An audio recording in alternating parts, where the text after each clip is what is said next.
사장님들이 갑질하면서 이렇게 무릎 꿇리고 뭐 뺨을 때리고 뭐 이럴 때 오히려 사업주가 그런 분들에게 우리는 당신들에게 서비스를 판매하지 인격을 팔지는 않습니다. 이렇게 어떤 내용이 좀 담겨있는 법을 발의하신 건가요?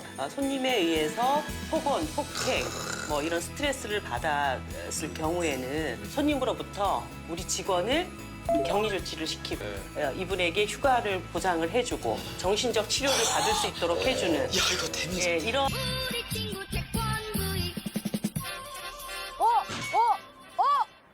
어서 오세요. 안녕하세요. 어서 오세요. 철이투에 오신 것을 환영합니다. 철이 같이 모이면 더 닮았어. 막 싸워요. 그리고 싸움 필요해요. 왜냐하면 세상 모든 것은 다 갈등이기 때문에 국회의원들이 그 갈등을 여기에 갖고 들어와서 조정하는 역할을 하는 거거든요. 그럴 때 저 국회의원은 누구를 위해 싸우나? 저 국회의원은 누구의 이익을 대변해서 싸우는가? 이거를 정확하게 보시는 게 매우 중요해요. 세 사람이 지금 목숨이 위중한 상태에 놓여 있는데 회사는 119에 신고하지 않고 자체 소방구조대 한 명만 지금 나와 있습니다. 왜 119에 신고를 안 하는 겁니까? 저희 자체 소방대는 산에 위치하고 있고 부사장님, 제가요 가서 이재용 부회장님한테 꼭 좀 전달하세요. 국감 때 안 나오시고 맨날 아랫사람 이렇게 내보내가지고 면피하는 일이 반복이 되다 보니까 사고도 반복되는 겁니다. 나와서 책임을 지는 발언을 하시라고 하세요.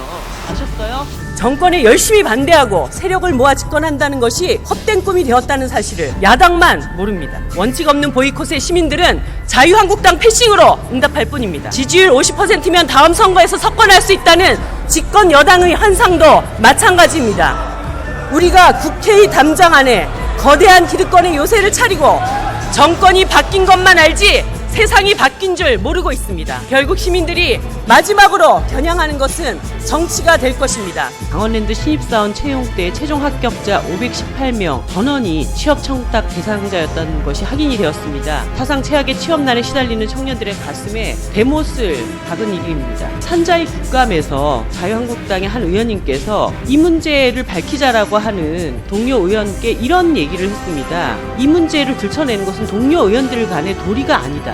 이게 도대체 무슨 말입니까? 동료 의원들의 비리를 덮어주는 곳이 국회입니까? 국민들에게 할 도리가 아닙니다. 감히 묻습니다. 우리는 과연 부동산 문제에서 떳떳합니까?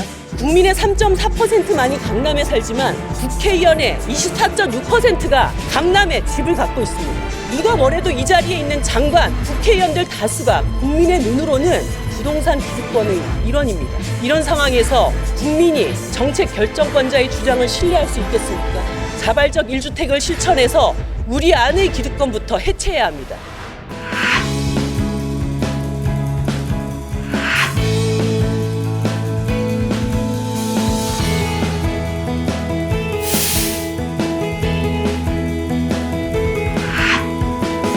조기 찾고 오늘 여기에서 의지를 다시 모아서 반드시 주민들의 바람이 실현될 수 있도록 그 결과물을 만들어 나갈 수 있도록 저도 함께 힘쓰겠습니다. 감사합니다. 그런데 지금 대부분의 공동주택에서 이 라돈의 수치를 측정하는 방법은 거실 한 중간에서 측정하도록 이렇게 되어 있습니다. 라돈 물질이 직접적으로 배출되고 아이들이 하루에도 몇 번씩 욕실을 드나들고 현관 입구에서 사람이 왔다 갔다 하는데 그것과 관계없이 거기에서 굉장히 떨어져 있는 아파트 중간 거실에서만 측정하게 되면서 측정 수치가 그것이 정확하냐 이런 문제 제기도 되고 있습니다. 우리 지금 송도에 있는 자동 집화 시설이 혼합수거되고 있는 거 아시죠? 음식물 쓰레기랑 생활 쓰레기를 입구로 따로따로 넣어가지고 관로에서는 한꺼번에 다 섞어가지고 빼내고 있는 이런 상황에 놓여 있습니다. 이거 법 위반이죠. 이제는 따로 분리수거를 해야 되는데 따로 분리수거를 하면서 기본적으로 9억 원 정도의 추가 비용이 더 발생하고 또 하나는 자동집화 시설이 있다라고 하는 메리트로 분양가에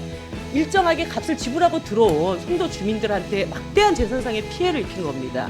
이 9억 원의 추가 비용과 송도 주민들에게 입힌 재산상의 피해 경제청에서 어떻게 보상하실 겁니까?